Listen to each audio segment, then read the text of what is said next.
BJP प्रदेश अध्यक्ष महेंद्र भट्ट का केदारनाथ विधानसभा उपचुनाव को लेकर जीत का दावा। बीजेपी के विकास कार्यों से जनता पूरी तरह संतुष्ट। केदारनाथ की जनता बीजेपी की ऐतिहासिक जीत दिलाएगी।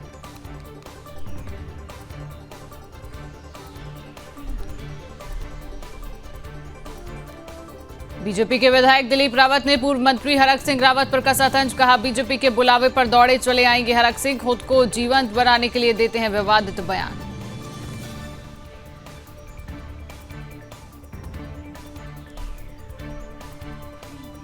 निकाय चुनाव की तैयारियों को लेकर बीजेपी की बैठक। 19 जिलों के जिलाध्यक्षों से लिया गया फीडबैक आधार पर दावेदारों की सूची शॉर्टलिस्ट होगी। पब्लिक सर्वे आधार पर प्रत्याशी चयन किए जाएंगे। देहरादून पुलिस ने बड़े स्तर पर चलाया अभियान। सार्वजनिक मार्गों पर अतिक्रमण करने वालों पर पुलिस एक्ट के तहत चालानी कार्रवाई। कुल 84 दुकानदारों के विरुद्ध 48 केस दर्ज।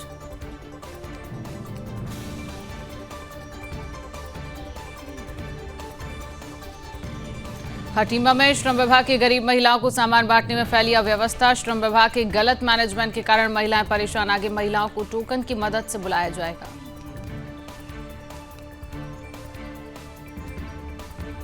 पाखरो टाइगर सफारी में पूर्व वन मंत्री हरक सिंह रावत का बयान। सीबीआई और ईडी साबित करे कि उन्होंने रुपयों का हेरफेर किया। वो टाइगर सफारी गढ़वाल के भले के लिए बना रहे थे।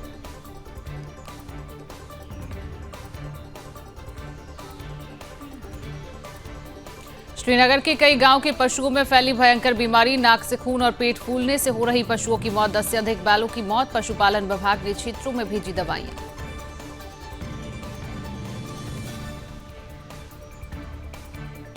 अल्मोड़ा बस हादसे पर रिपोर्ट होगी तैयार। हादसे पर परिवहन विभाग तैयार करेगा रिपोर्ट। जांच की रिपोर्ट परिवहन मुख्यालय को सौंपी जाएगी। 4 नवंबर मार्चुला में हुआ था बस हादसा।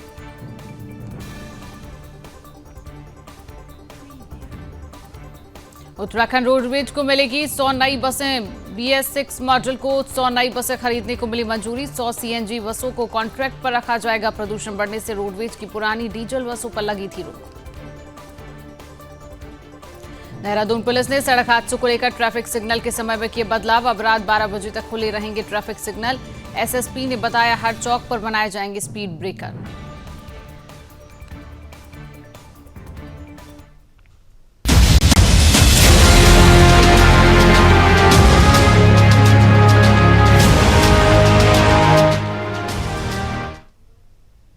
नमस्कार, गुड मॉर्निंग, सुप्रभात। अपना उत्तराखंड देख रहे हैं आप और मैं हूं आपके साथ शिवांगी जैन। बुलेटिन की शुरुआत करेंगे खास खबरों के साथ।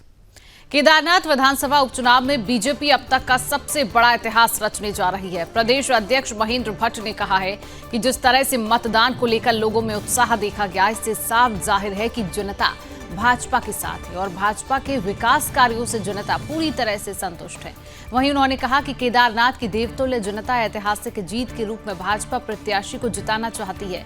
जनता ने अधिक मतदान कर ये साबित कर दिया है।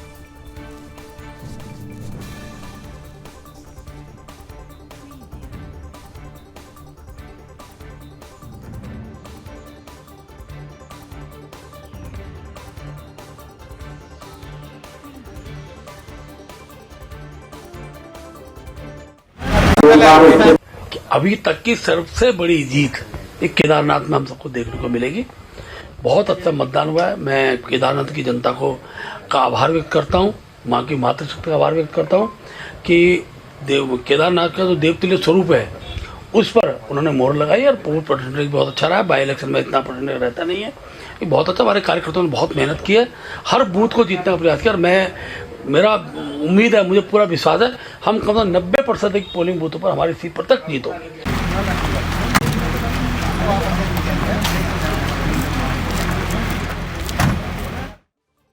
लैंसडाउन विधानसभा क्षेत्र से बीजेपी के विधायक दिलीप रावत और कांग्रेस के वरिष्ठ नेता व पूर्व कैबिनेट मंत्री हरक सिंह रावत के बीच की तुलखी किसी से छुपी नहीं है। अब अक्सर दोनों ही नेता एक दूसरे के खिलाफ आग उगलने में जरा सा नहीं हिचकते हैं। इन दोनों नेताओं को जब भी मौका मिलता है तो एक दूसरे पर छींटाकशी से बाज नहीं आते हैं और एक दूसरे पर जुबानी हमले से परहेज नहीं करते हैं। अब एक ऐसी टिप्पणी भाजपा विधायक दिलीप रावत हरक सिंह रावत पर की है। हरक सिंह रावत को लेकर पत्रकारों के पूछे गए सवाल के जवाब में भाजपा विधायक ने क्या कुछ कहा, आप भी सुनिए। और सच में जो ये अब तो देखिए, हरक सिंह रावत जी को अगर भाजपा बुलाती है और वो दरवाजे खोलती है तो मैं समझता हूँ कि वो कचहरी बनियान में जो है शामिल होने के लिए ऐसी दौड़ पड़ेगी। ऐसी क्या मजबूरी है उनको कि वहाँ रह रहे हैं, नहीं आ पा रहे, या वहाँ उनको क्या, आपको क्या लग रहा है, ऐसी क्या मजबूरी उनके सामने है? देखिए, आज वो अपराध शिक्षित हो गए हैं और कोई लोग उनको पूछ नहीं रहे हैं, इसलिए ज़बरदस्ती अपने को जीवन बनाने के लिए वो कोई ना कोई विवादास्पद बयान देते हैं। और मैं समझता हूँ कि आज भाजपा उनके लिए अगर दरवाजे खोलती है तो निश्चित रूप से वे मैं कचहरी बनियान में वो शामिल होने के दौड़ पड़ेंगे।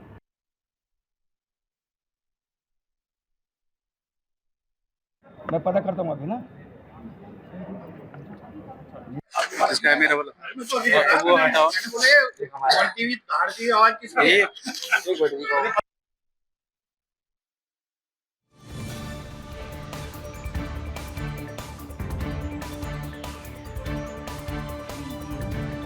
से है उत्तराखंड में अब बीजेपी निकाय चुनाव की तैयारी में जुट गई है। बीजेपी प्रदेश कार्यालय में बीजेपी के सभी 19 संगठनिक जिलों के जिलाध्यक्षों से प्रत्याशियों को लेकर फीडबैक लिया जा रहा है। इस फीडबैक के आधार पर दावेदारों की सूची शॉर्टलिस्ट की जाएगी और पब्लिक सर्वे के आधार पर प्रत्याशी चयन किए जाएंगे। भाजपा प्रदेश कार्यालय में सभी जिलों के जिलाध्यक्ष बुलाए गए हैं और जिलेवार दावेदारों के नाम पर चर्चा की जा रही है। शाम 7 बजे तक बैठक का दौर चलता रहेगा। इस बैठक में नगर निगम, नगर पालिका और नगर पंचायत के दावेदारों के नाम की सूची संबंधित जिलों के जिलाध्यक्षों से ली जा रही है।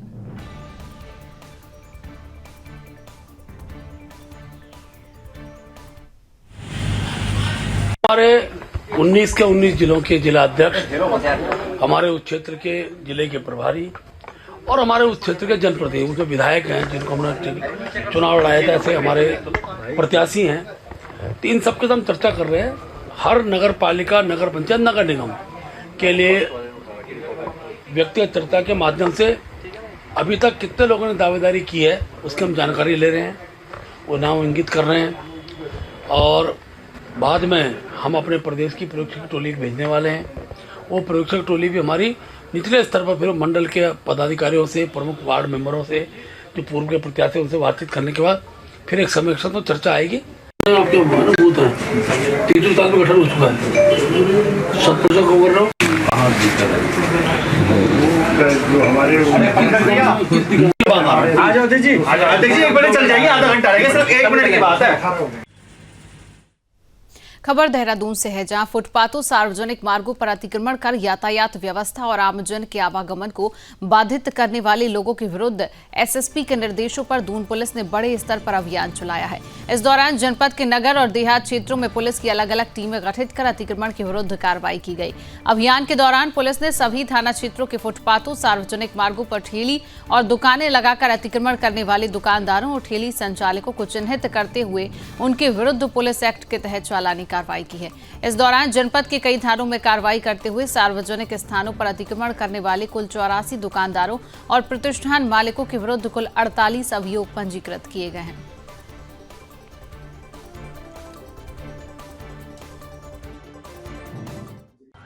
ये देखिए, हमारी जो सिटी एवं देहात के थाना पुलिस द्वारा अपने अपने क्षेत्रों में जहाँ की एक प्रकार से जो फुटपाथ है जो कि पब्लिक के आवागमन के लिए है, वहाँ पे एक अस्थायी तौर पे अतिक्रमण कर रखा था। फड़ हैं, खोखे हैं या अपनी कोई सामान वगैरह रखा हुआ था और फुटपाथ के किनारे पे, तो उसके विरुद्ध जो है एक व्यापक रूप से अभियान पूरे जनपद में चलाया गया था। उस अभियान के तहत जो है तकरीबन 84 लोगों के ऊपर जो है एफआईआर पंजीकृत की गई थी, जिसमें कि कुल मिला के 48 मुकदमे और 84 व्यक्ति इनके विरुद्ध एफआईआर जो हमारी बीएनएस की सुसंगत धाराओं के अंतर्गत है वो पंजीकृत की गई थी।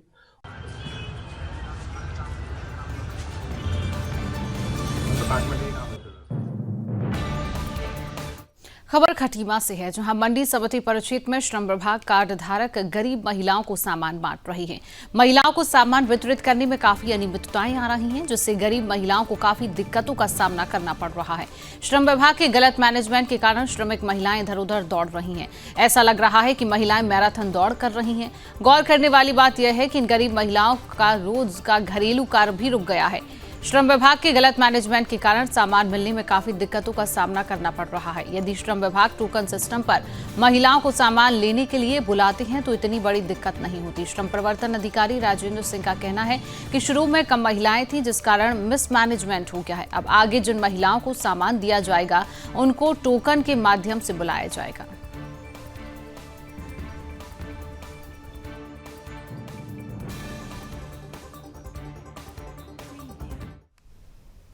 पौड़ी जिले के कोटद्वार के पास पाखरो टाइगर सफारी मामले में सीबीआई और ईडी जांच का सामना कर रही हैं। पूर्व वन मंत्री हरक सिंह रावत ने एक बार फिर इन दिनों केंद्रीय जांच एजेंसियों को अपने निशाने पर लिया है।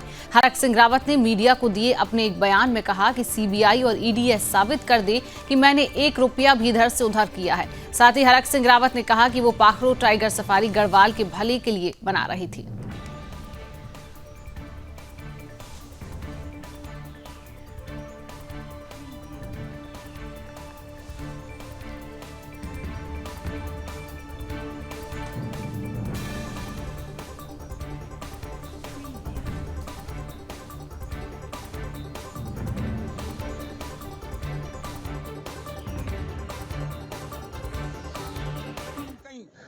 लोकसभा चुनाव हो रहा था, तुमने ईडी भेज दी, सीबीआई भेज दी। और मैं तो कह रहा हूं, मैंने ईडी वालों से भी कहा 1 रुपये का 1 करोड़ तो छोड़ दो, 1 लाख तो छोड़ दो, अगर 1 रुपये का घोटाला निकल जाए, एक पाखरो टाइगर सफारी में गढ़वाल के भले के लिए बना रहा था।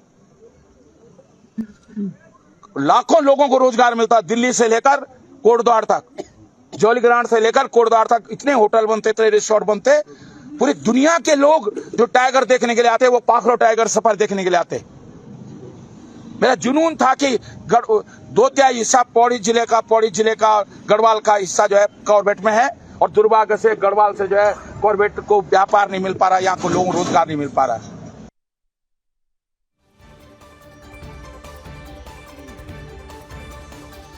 खबर पौड़ी जिले से है, जहां विधानसभा श्रीनगर के थैलीसैंण ब्लॉक के गंगाऊ, भीड़ा कोटा, भंडेली जैसे गांव में आजकल पशुओं में एक भयंकर बीमारी हो रही है, जिसमें पशुओं के नाक से खून और पेट फूलकर मौत हो रही है। पशुपालन विभाग को अभी तक बीमारी का पता नहीं चल पाया है। अभी तक 10 से अधिक बैलों की मौत हो चुकी है। ग्रामीणों ने पशु डॉक्टरों को सूचित किया है, लेकिन अभी तक इस ओर कुछ ध्यान नहीं दिया जा रहा है। आपको बता दें कि विधानसभा स्वास्थ्य मंत्री की है। वहीं पशु चिकित्सा अधिकारी विशाल शर्मा ने बताया कि उन्हें जानकारी मिली है। उन्होंने क्षेत्र में दवाइयां भेजी हैं और ग्रामीण लगातार उनके संपर्क में हैं।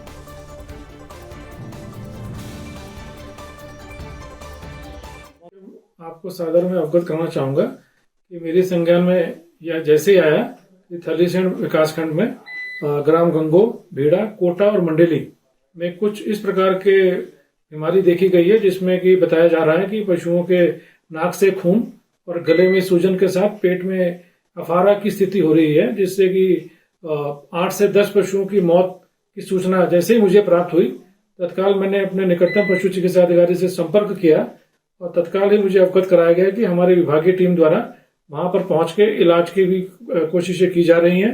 मैं पृथ्वीपाल सिंह रावत, ग्राम गंगाओं, विकासखंड थैलीसैंण। हमारी ग्राम सभा गंगाओं में पशुओं की बहुत भयंकर बीमारी आ रखी है, जिसमें पशुओं के नाक से खून आ रहा है और पेट फूल रहा है, जिससे कई पशुओं की मौत हो गई है, कई बछड़ों की मौत हो गई है और गांव में बड़ा आक्रोश है। विभाग को बार बार फोन करने के बाद भी विभाग निजी कारणों से हवाला देकर लापरवाही में टाल मटोल कर रहे हैं। मैं विभाग से अनुरोध करूंगा कि इस बीमारी पर जल्द से जल्द रोकथाम किया जाए और इस बीमारी को रोकथाम के लिए अग्रिम प्रयास किया जाए।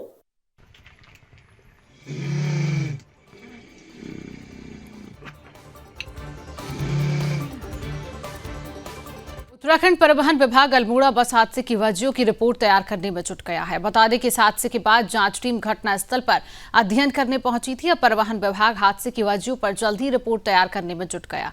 देखिए इसी पर हमारी यह खास रिपोर्ट।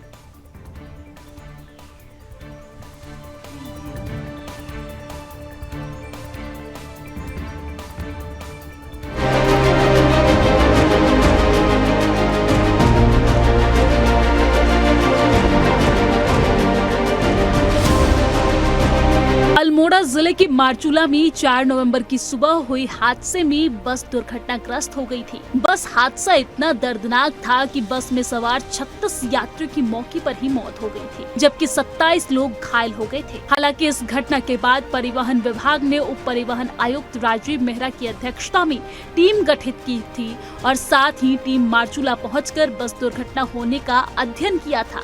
ऐसे में विभाग अब बस दुर्घटनाग्रस्त होने की वजहों की रिपोर्ट तैयार करने की कवायद में जुट गया है। देखिए, जो ये दुर्घटना हुई है मारचूला में, बड़ी दुर्भाग्यपूर्ण दुर्घटना हुई है। इसमें 35-36 लोगों की मृत्यु इसमें हुई है। तो संयुक्त परिवहन आयुक्त महोदय के निर्देश पर जो है लीड एजेंसी वहाँ पर गई थी और इसमें मेरे साथ जो सहायक निर्देशक आपके परिवहन, सहायक निर्देशक लोक निर्माण विभाग और सहायक निर्देशक आपके पुलिस के मेरे साथ गए थे और साथ में वहाँ के जो संबंधित आरटीओ हल्द्वानी एनफोर्समेंट और उनकी टीम वहाँ मौजूद थी। तो हमने वहाँ जाके पूरी सड़क का निरीक्षण किया और उसके बाद हम जो जहाँ बस गिरी थी उसका पूरा टेक्निकल मुआयना हमने किया जो है और सारे तथ्य हमने इकट्ठा किए हैं और हम उन सारे तथ्यों का विश्लेषण कर रहे हैं और उन तथ्यों के विश्लेषण के बाद ही हम बता पाएंगे कि दुर्घटना का मुख्य कारण क्या रहा है।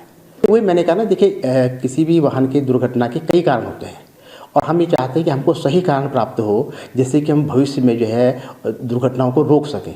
यदि हमें सही कारण का पता नहीं चलेगा तो भविष्य में जो और दुर्घटना होती है उसको रोकने में हम सफल नहीं हो पाएंगे। तो कारण कई होते हैं। अब हम देख रहे हैं कि भाई बस में कोई तकनीक खराबी तो नहीं थी या चालक की कोई लापरवाही तो नहीं थी या सड़क में कोई ऐसी तकनीक जो उसके विन्यास है, सड़क विन्यास, उसमें कोई कमी तो नहीं थी। तो सारे तथ्यों का सम्यक विश्लेषण करने के बाद ही हम ये बता पाएंगे कि दुर्घटना का वास्तविक कारण क्या है। मैं सोचता हूँ कि बहुत जल्दी हम इसमें अभी चल रहा है काम हमारा, हम शीघ्र जो है रिपोर्ट प्रस्तुत। 4 नवंबर को मारचूला में बस दुर्घटनाग्रस्त होने के बाद संयुक्त परिवहन आयुक्त सनत कुमार सिंह ने इस पूरे मामले की प्रारंभिक जांच के लिए कमेटी गठित की थी। उप परिवहन आयुक्त राजीव कुमार मेहरा की अध्यक्षता में गठित 4 सदस्यीय टीम में पीडब्ल्यूडी के सहायक निदेशक संजय बिष्ट, परिवहन के सहायक निदेशक नरेश संगल, पुलिस के सहायक निदेशक अविनाश चौधरी शामिल थे। हालांकि टीम ने घटना स्थल पर पहुंचकर बस दुर्घटना के तमाम वजहों की बारीकी से जांच की है, जिसकी प्राथमिक रिपोर्ट ये टीम जल्द ही परिवहन मुख्यालय को सौंप देगी। वहीं गठित टीम के अध्यक्ष उप परिवहन आयुक्त राजीव कुमार मेहरा ने बताया कि मारचूला में बस दुर्घटना की सूचना के बाद लीड एजेंसीज की टीम गठित कर घटना स्थल पर भेजी गई थी। ऐसे में घटना स्थल की सड़क का निरीक्षण और टेक्निकल निरीक्षण भी किया गया। घटना स्थल से तमाम तथ्यों को इकट्ठा करके अब सभी तथ्यों का विश्लेषण किया जा रहा है, जिसके बाद घटना की असल वजह की जानकारी सामने आ पाएगी। साथ ही राजीव कुमार मेहरा ने बताया कि किसी भी वाहन के दुर्घटनाग्रस्त होने के कई कारण होते हैं। ऐसे में विभाग की ओर से कोशिश की जा रही है कि बस दुर्घटनाग्रस्त होने के सही कारणों का पता चल सके, ताकि भविष्य में इस तरह की दुर्घटनाओं को रोक सके। तथ्यों के विश्लेषण के बाद ही दुर्घटना की असल वजह सामने आ पाएगी और जल्द ही जाँच की प्राथमिक रिपोर्ट परिवहन मुख्यालय को सौंपी जाएगी।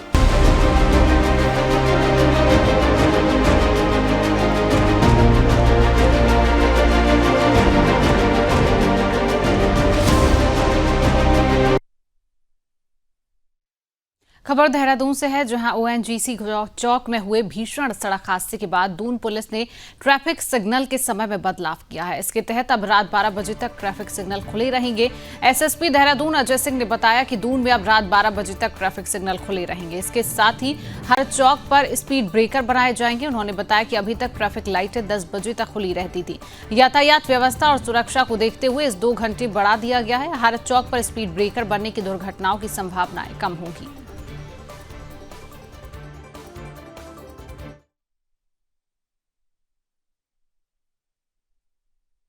से अभी एक हाल फिलहाल एक बहुत दुखद हादसा हुआ था और इसको देखते हुए ये ज़रूरत महसूस हो रही थी कि जो रात्रि में 10 बजे जो हमारी बात ट्रैफिक लाइट फ्री जाती है, जनरली जो हर जगह प्रोविज़न रहता है, उसको देखते हुए उसको 12 बजे तक बढ़ा दिया गया, जिससे कि ऐसे चौक चौराहे जहाँ पर तेज़ गति से वाहन निकलते हैं रात्रि में, वो रेड लाइट देखकर या ग्रीन लाइट देखकर ही उसको क्रॉस करें, जिससे एक्सीडेंट की संभावना कम रहे। साथ ही साथ इसमें यह भी किया अभी रोड सेफ्टी कमेटी की बैठक में जिलाधिकारी महोदय की अध्यक्षता में हुई थी, जिसमें ऐसे जगह जेब्रा क्रॉसिंग जो मिट गए हैं, रंबल स्ट्रिप्स लगाने की बात हुई, जहाँ पर गाड़ियाँ जो है थोड़ी देर रुकें, ऐसे चौक चौराहों पर उनकी स्पीड पर नियंत्रण रहे। और साथ ही साथ हम इसमें ड्रोन और इसके माध्यम से भी जो अभी हम चालान कर रहे हैं, इसमें 2500 से ज़्यादा जेब्रा क्रॉसिंग की और रेड लाइट जंपिंग की कार्रवाई भी की गई है। तो ये सभी प्रपोजल रोड सेफ्टी कमेटी में चले गए हैं। रेड लाइट का समय बढ़ा दिया गया। बाकी अन्य जो विभागों द्वारा किया जाना है, जेब्रा लाइन को फिर से बनाया जाना है, रंबल स्ट्रिप लगाई जानी है, वो काम भी मुझे लगता है 15 से 20 दिन के अंदर सभी ऐसे चौक चौराहों पर ये बन जाएगा।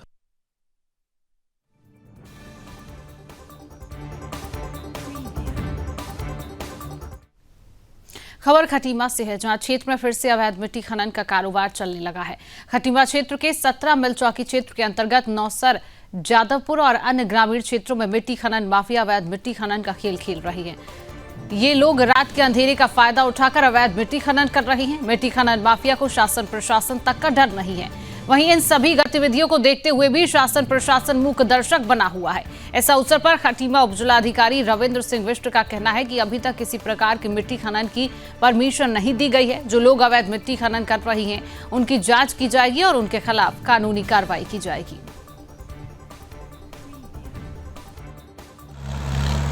एक ही कुछ नौसर में कुछ अवैध रूप से खनन किया जा रहा है। इसमें मैं नायब तहसीलदार साहब और मैं खुद इसमें जांच कर लेंगे और कोई भी ऐसा अवैध खनन होगा तो उसके खिलाफ विधिक कार्रवाई की जाएगी। यहाँ से कोई परमिशन अभी जारी भी नहीं हुई है। जो काम चल रहे हैं तो वो सरकारी तौर पे चल रहे होंगे। जैसे रेलवेज ने हमसे कुछ परमिशन मांगी थी कि उनका जो LS जाना था उसमें उन्होंने परमिशन मांगी, तो वो परमिशन हमने दी है, लेकिन उसमें भी शर्त लगाई कि इसका कोई भी व्यावसायिक उपयोग नहीं होगा। तो मेरे हिसाब से तो अभी कोई परमिशन ऐसा है।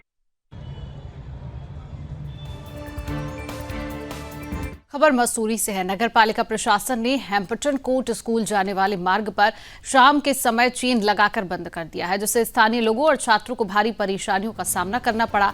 नगर पालिका के कर्मचारियों ने बताया कि अधिशासी अधिकारी ने हैम्पटन कोर्ट स्कूल के रास्ते को बंद करने के निर्देश दिए हैं, जिसको लेकर रास्ते पर चेन लगा दी गई है। उन्होंने बताया कि मॉल रोड पर शाम 5 बजे से रात 10 बजे तक सभी प्रकार के वाहनों की आवाजाही पर प्रतिबंध लगा रहता है। कई लोग हैम्पटन कोर्ट मार्ग से होते हुए मॉल रोड पर एंट्री करते थे, जिससे पैदल चलने वाले लोगों को खासी परेशानियों का सामना करना पड़ता था, जिस पर रोक लगाने के लिए अधिशासी अधिकारी ने रास्ते पर चेन लगवा दी है। अधिशासी अधिकारी तनवीर मारवाह ने कहा कि चेन को जल्द हटाकर बोलाट लगाए जाएंगे, जिससे पैदल चलने वाले लोगों को दिक्कत नहीं होगी।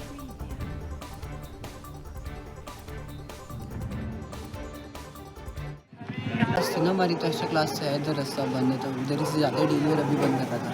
बहुत दिक्कत हो रही है। हाँ, दिक्कत तो होगी, घर का रास्ता देरी से। एग्जाम चल रहे हैं? एग्जाम नहीं, एग्जाम है, बोर्ड एग्जाम होंगे, पर अभी एक्स्ट्रा क्लास है ना, तो फिर उसके लिए लेट हो जाता है। कितनी देर हो गई यहाँ पे खड़े हुए? हो गए आधा घंटा तो हो गया। यहाँ पर बहुत देर से खड़ा हूँ। बहन नीचे ट्यूशन में, उसके फाइनल एग्जाम्स हैं और यहाँ से जाने के लिए रास्ता नहीं है, तो अब वो अकेली भी नहीं आ सकती, छोटी है, तो यहाँ से ना जाने का रास्ता है ना आने का रास्ता है। अंधेरा बहुत है रास्ते में। अंधेरा बहुत है, अकेली भी नहीं आ सकती, और नीचे ट्यूशन भी उसकी दूर है, और वापस जाऊँगा तो फिर मेरा घर भी दूर है बहुत, परिधि पहन के।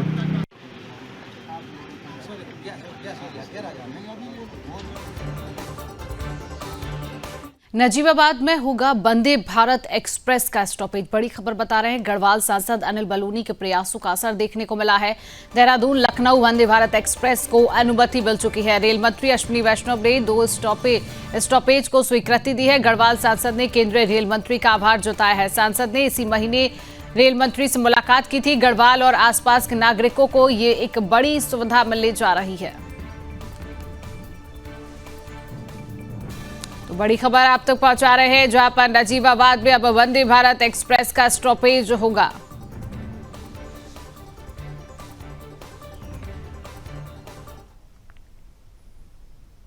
खबर केदारनाथ से है, जहां विधानसभा उपनिर्वाचन शांतिपूर्वक और पारदर्शिता के साथ संपन्न हो गया है।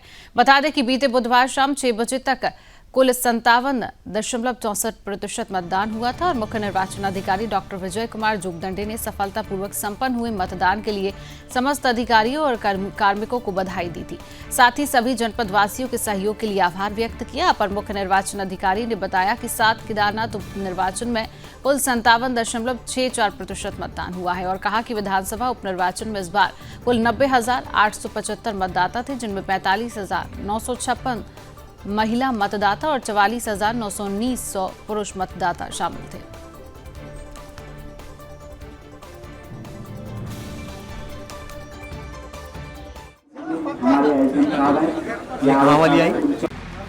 केदारनाथ विधानसभा का उपनिर्वाचन अभी संपन्न हुआ है और आज के दिवस पर जो है 173 पोलिंग स्टेशन पर मतदान संपन्न हुआ। शाम को 6 बजे तक का जो समय निर्धारित किया गया था मतदान के लिए, 6 बजे तक का समय के अनुसार अभी तक 57.64% का मतदान जो है पूर्ण हुआ है और शांतिपूर्ण ढंग से मतदान संपन्न हुआ है। मैं सभी मतदाताओं का धन्यवाद देता हूं और शांतिपूर्ण मतदान।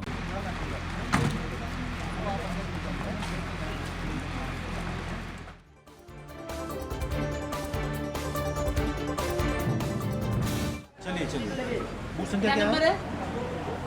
बूथ संख्या 126 है। 120 गणेश जोशी ने गढ़ी कैंट में 10 करोड़ से अधिक की लागत से उत्तराखंड के सबसे बड़े निर्माणाधीन सामुदायिक भवन के निर्माण कार्यों का निरीक्षण किया है।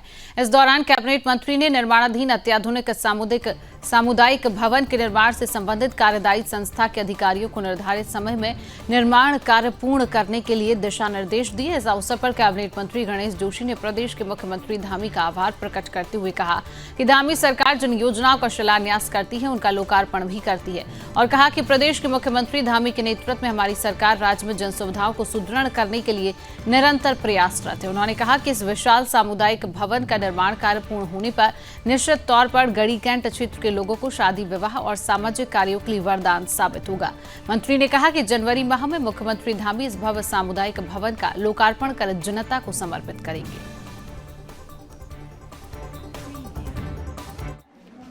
देखिए, इस क्षेत्र की जनता की मांग थी, अगल बगल की आबादी को जोड़ दें लगभग 40,000 लोग प्रभावित हो रहे थे। यहाँ पर कोई ब्याह शादी कोई फंक्शन होता था तो लोगों को शहर की ओर जाना पड़ता था और 2.5 लाख से कम में कोई वेडिंग पॉइंट नहीं होता था। और हमने आज 10 करोड़ की लागत से ये वेडिंग पॉइंट या कहने या मिलन केंद्र बनकर तैयार हो रहा है, जिसमें एक साथ 2 या 3 शादी भी हो सकती है, इतना बड़ा ये बना है। और निश्चित ही इसके बनने के बाद, क्योंकि यहाँ पर एक तो पूर्व सैनिक बंधुवर्गीय लोग, गरीब लोग यहाँ पर रहते हैं और उनकी पैकेट अलाउ नहीं करती थी। जो आदमी 2-2.5 लाख रुपए टेंट में खर्च कर देगा, वेडिंग पॉइंट में खर्च करेगा, फिर वो बेटी को क्या देगा और क्या काम करेगा। लेकिन इसको बनने के बाद यहाँ के लोगों को राहत मिलेगी।